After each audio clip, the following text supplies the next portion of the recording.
অর্থমন্ত্রী ড আবুল মাল আব্দুল মুহিত মনে করেন, তথ্য প্রযুক্তিতে আগামী বিশ্বের নজর থাকবে বাংলাদেশের দিকে। এর ব্যাখ্যায় তিনি বলেন, আইটি সেক্টরের বিকাশে সরকারের নেওয়া পদক্ষেপ ইতিবাচক, যা দ্রুত ডিজিটাল বাংলাদেশের লক্ষ্যেও পৌঁছে দেবে দেশকে। যুক্তরাষ্ট্রের নিউ ইয়র্কে ম্যানহাটনের হোটেল ম্যারিয়টে দিনব্যাপী ইউএস বাংলাদেশ টেকনোলজি সামিটে তিনি এসব কথা বলেন। শিগগিরই বাংলাদেশের প্রত্যন্ত অঞ্চলে 4 ইন্টারনেট সেবা ও তথ্য কেন্দ্র খোলার কথা জানিয়ে অর্থমন্ত্রী আশা করেন, এটি জনগণের জীবনমানেরও ব্যাপক পরিবর্তন ঘটাবে। সেমিনারে বিশেষ অতিথি বাংলাদেশ ব্যাংকের গভর্নর বলেন, আইটি খাত ইতোমধ্যেই বিশ্বের কাছে বাংলাদেশের পরিচিতি পাল্টে দিয়েছে।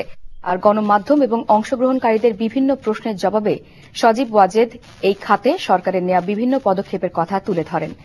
অনুষ্ঠানে যুক্তরাষ্ট্র ও বাংলাদেশের বিভিন্ন আইটি প্রতিষ্ঠানের কর্মকর্তারা ছাড়াও অন্যান্যদের মধ্যে বক্তব্য রাখেন অর্থ উপদেষ্টা ড মশিউর রহমান।